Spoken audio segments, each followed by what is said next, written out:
महाराष्ट्र चुनाव में महाविकास आघाड़ी की जीत हो, इसके लिए कांग्रेस, उद्धव ठाकरे शिवसेना, शरद पवार एनसीपी तो काम कर ही रही थी कि साथ साथ में कुछ मुस्लिम संगठन भी महाविकास आघाड़ी की जीत के लिए दिन रात एक कर रहे थे।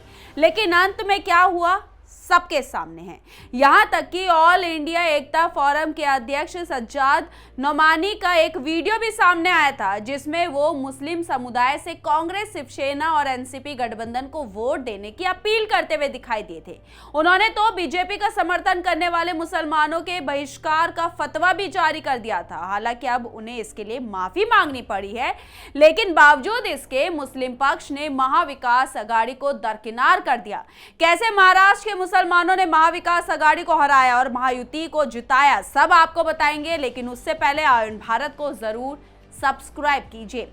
नमस्कार, मैं मंजू रुधियाल और आप सभी का स्वागत है आयुन भारत में। दरअसल लोकसभा चुनाव में महाविकास आघाड़ी पर मुस्लिम समाज ने जो भरोसा जताया था, उस भरोसे का बदला मुस्लिम समाज ने हिंदू विधानसभा चुनाव में ले लिया।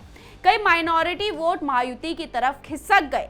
कुछ ऐसी भी सीटें थी जहां पर मुस्लिम समाज के वोट का बंटवारा हुआ, जिसका सीधा लाभ महायुति को मिला। मतलब मुस्लिम समुदाय के लोगों ने भी बटेंगे तो कटेंगे नारे का समर्थन किया। महाराष्ट्र की 38 सीटों पर मुस्लिम आबादी 20 से ज्यादा है, लेकिन इनमें बीजेपी ने इस बार अपनी सीटों की संख्या 11 से बढ़ाकर 14 कर दी। कांग्रेस 5 साल पहले की 11 सीटों से हटकर इस बार केवल 5 सीटों पर ही सिमट कर रह गई। महायुति के शिंदे शिवसेना को 6, अजित पवार की एनसीपी को 2, जबकि एमवीए की तरफ से शिवसेना के उद्धव ठाकरे को 6 और एनसीपी शरद पवार को 2 सीटें मिली। बाकी 3 सीटों में समाजवादी पार्टी ने 2, जबकि एआईएमआईएम ने सिर्फ 1 सीट हासिल की। इन 38 सीटों में महायुति के 22 विधायक शामिल थे, जो महाविकास आघाड़ी के 13 विधायकों से कहीं आगे थे। इन 38 सीटों का गणित देखें तो इन 38 सीटों में से बीजेपी को 14, Congress 5, Shinde Shiv Sena 6, Shiv Sena Uddhav Thackeray 6, NCP Ajit Pawar 2, NCP Sharad Pawar 2, Samajwadi party 2, AIMIM 1 को सीट मिली। महाराष्ट्र में मुस्लिम समाज का भाजपा की तरफ बढ़ते झुकाव को लेकर बीजेपी के बड़े नेता और पूर्व राज्यसभा सांसद विनय सहस्त्रबुद्धे ने कहा था कि एमवीए में वोट तुष्टीकरण और ध्रुवीकरण के फेरे में लोग नहीं पड़े और एक साथ आकर विकास के लिए वोट किया। हम एक हैं, सेफ है, सभी समुदाय आते हैं और इसी समुदाय के चलते मुस्लिम समाज ने इस बार महायुति को वोट किया। मौलवियों की अपील के बाद भी न सिर्फ मुस्लिम समाज ने भाजपा को सपोर्ट किया, बल्कि इस कदम से बीजेपी को वोट जिहाद या महायुति के खिलाफ मुस्लिम वोटों के एकीकरण के अपने आरोपों को मजबूत करने में मदद भी मिली। जबकि राजनीतिक विशेषज्ञों का कहना है कि लोगों ने समझ लिया है कि महाविकास आघाड़ी के वादे धोखा है। साथ ही महायुति ने कई योजनाएं लेकर आई, जिससे अल्पसंख्यकों को फायदा हुआ।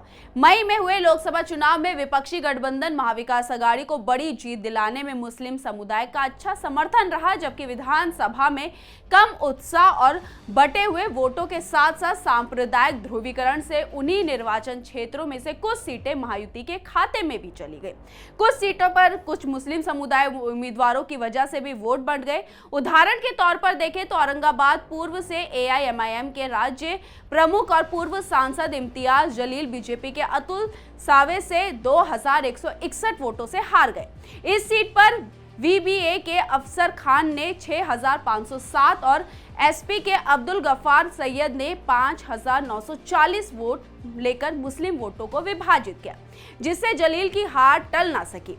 एआईएम ने जो इकलौती सीट जीती वो मुस्लिम बहुल मालेगांव सेंट्रल की थी। उसके उम्मीदवार मुफ्ती इस्माइल केवल 162 वोटों से जीत पाए, यानी कि अंतर देखिए, इतने कम अंतर से वो जीत पाए, जो राज्य में सबसे कम अंतर है। वहीं भिवांडी पश्चिम में बीजेपी के महेश ने एसपी के रियाज आजमी को हराया था, क्योंकि मुसलमानों के वोट एआईएमआईएम और निर्दलीय विलास पाटिल के बीच बढ़ गए। हारने वाले बड़े मुस्लिम नामों में एनसीपी के नवाब मलिक और जिशान सिद्दीकी के साथ ही कांग्रेस के आरिफ नसीम खान भी शामिल हैं।